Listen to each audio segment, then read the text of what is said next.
Well, welcome to our stories. As you can see, Dick has switched places, and instead of asking the questions, he's going to tell a story from his own life. So, Dick, your story revolves around a summer job that you had during college. Tell us a little bit about that job. Okay.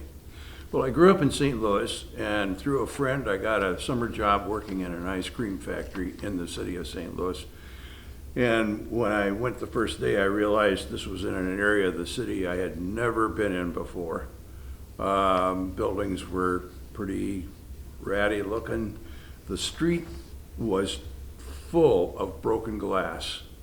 And I remember that so vividly because as I pulled onto the street and saw all this broken glass in the street, I remember thinking, boy, this sure wouldn't put up with this kind of stuff in our neighborhood, you know, and it really kind of hit me immediately that this was a very different part of town. Got to the factory and discovered that there was a fellow who was in charge of doing all of the manufacturing work, who was what they called a certified ice cream maker. And he was white, I was white. All of the other employees, about a dozen people, were all black. That was my first experience working with people of color, even being around people of color at all. And it was quite an enlightening experience. The ice cream maker discovered quite very quickly was very bigoted. He addressed the other workers using the N-word, and not just the N-word by itself, but usually with an adjective on the front that was even more demeaning. You stupid N, you half-witted N, things like that. And I had never been around, that kind of language that people use to address other people, and that really struck me. And over time I found that he really wanted me to just work with him, and he didn't have enough work to keep me busy. And I would see things that needed to be done over on the other part of the factory where the black workers were and where they could use a hand, and so I would start going and helping them out, and he really kind of resented that, and I realized after a while it was about race. He thought the white people should stick together, and I shouldn't be over there helping them. And so my exposure, and I found too, as I began to work with the black people, I enjoyed being around them, and we began to socialize together and sit down and to have lunch together and those kinds of things. And it was eye-opening. And then one morning, as I was getting ready to go to work at the factory, and I was looking in the mirror, and naive me, all of a sudden, as I was looking in the mirror, I'm thinking, my skin is white. And I thought, I've never thought about that, because it's not a thing I have to think about. And I wonder what it's like if you're in America and you're black and you look in the mirror in the morning and you think, wow, I'm black, and that's going to impact all kinds of things for me today. And I never think about my skin color because it impacts me in a positive way to where I don't really have to take it into consideration. So those things kind of really opened my eyes. How did you get that job in the first place? Was that something you pursued, or you had to, or by accident? I couldn't find a job that summer. I looked and looked and looked. Finally, I sat down and thought, okay, do I know somebody that can help me get a job? And I had dated a girl and we had remained friends, who I knew her dad ran an ice cream factory that he owned. And I called her up and said, hey, Pam, your dad need anybody to work for him? And he told me to come to work the next day. And that was how I got the job. Was there a point as you got started, and maybe it was more than you expected, and you thought, I gotta get out of here, Yeah, or were no. you kind of committed to sticking with it? No, I was committed to sticking with it. And I think another part of it was that the job was physically pretty demanding because we would get big truckloads of material, raw material that we had to unload once a week. And I wasn't in very good shape. And that was one of the things I realized, if I stay here and work on this, I'm gonna get, physically, I'm gonna improve because I'm, carrying these 100-pound bags off of that back of that truck every day, once a week it's gonna build me up, and it did. So before we see how this job experience affected some of your later jobs, tell us a little bit about your career trajectory after college. Yeah. Where did you, what was your goal career-wise? Well, I had trained through college to become a teacher. But during my last 2 years of college, I worked in a mental health institution. And I really enjoyed it. And by the time I graduated, I was pretty confused about what I was going to do. And my boss said, "Hey, you're young, you don't have any obligations. Try one. If it doesn't work out, try the other one, And so that's what I wound up doing. And I went first into the mental health field and went to work at another institution because they didn't have room where I was. And I was there a year and left pretty disillusioned, and went into teaching.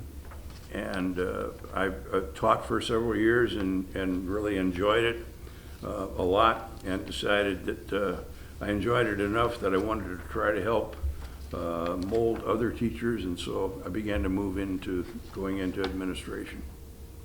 So at some point, you decided that your own passion and desire in that area was to help bring diverse groups of people together. So how did that become something that was very important for you? Well, I initially worked in a community that was a white, upper middle class community, and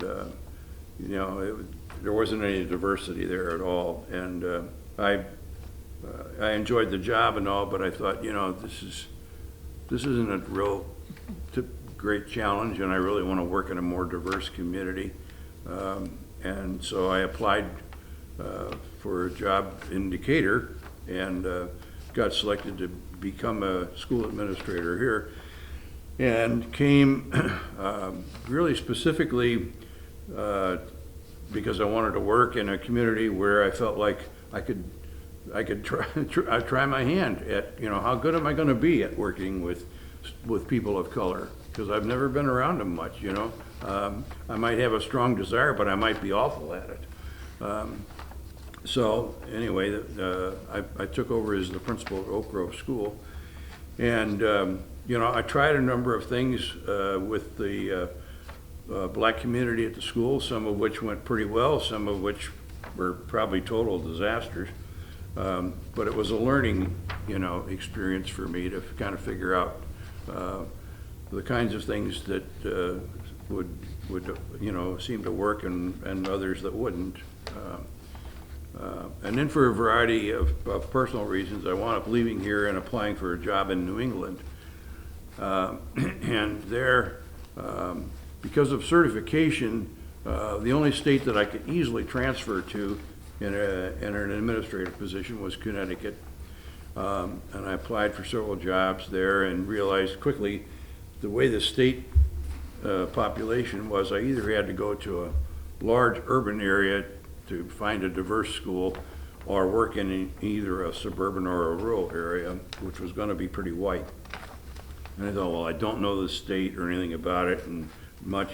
I better kind of start in a safe situation, not in a huge urban setting where I've really never worked in a really, really big urban environment like that.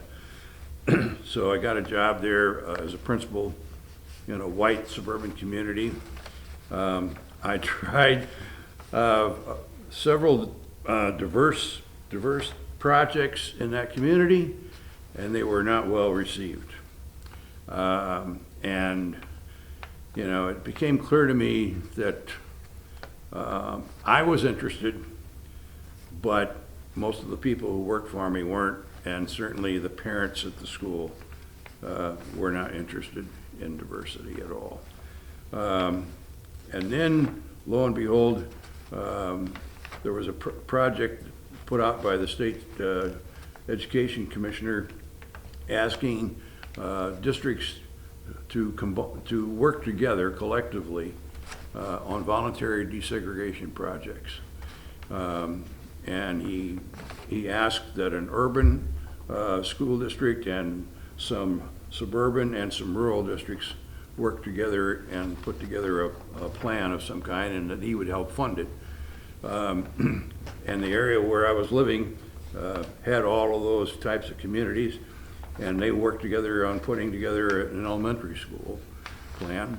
And they didn't really go terribly far with the plan for a couple of reasons. One was that the committee doing the planning had never actually started a project like this from scratch, and there wasn't anybody in the group that had that kind of expertise, so they just sort of stopped with the general idea of what they wanted.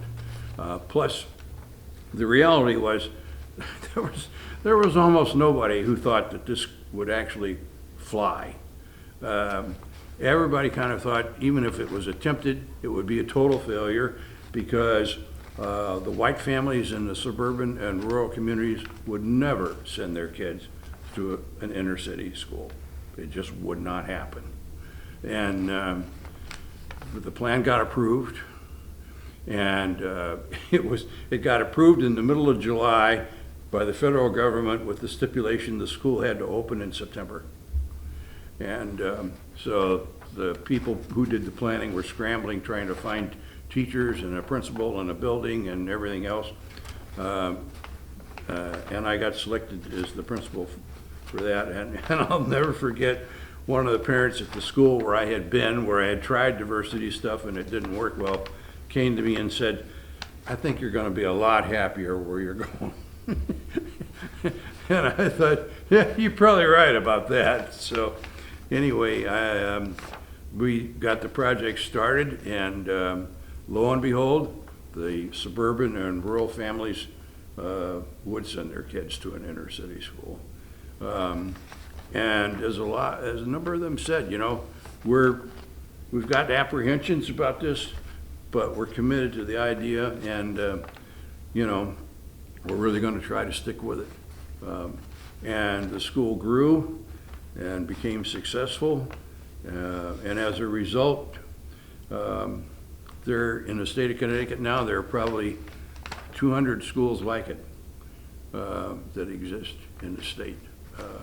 It sounds like in your life you've really pursued some challenging situations, and I'm wondering if you've identified what it is in yourself that's kind of pursued these really difficult challenges. You know, you could have gotten an education degree and gone somewhere that was comfortable and familiar and done a great job, but you decided to really push yourself. Do you know what it is about you that wants to do that? Wow, that's a good question. And I don't know if I really know the answer. You're right, it's something I've always looked for, and you know, have not been afraid of. And in many instances, I think, have been willing to take on things that other people said, boy, you know, I don't want any part of that. You know, that looks too hard to me. So if you think back to that first college job, now in your grand old age, can you draw a line from from things that you experienced and learned in that college job that have kind of stuck with you through some of these other experiences? Oh yeah, I think, you know, that you know, it really gave me a sense of the need for equity, and the need to try to do things in a way where people were respected.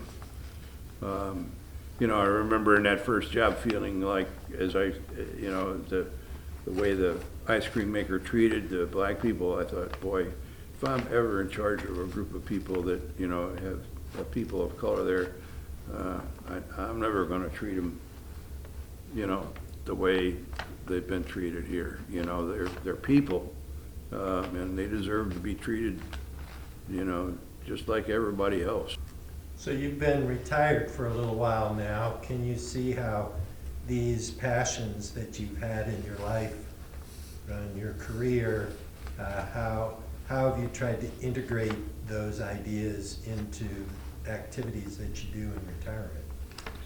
Well, I think it has a lot to do with the kinds of things that I, you know, maintain an interest in, and the kinds of you know, discussion topic things that I've been involved with our groups here at church, in particular, I think are out of that, and the fact that I try to, in doing those, there's always an educational piece, you know, in terms of giving people information that they probably don't have, and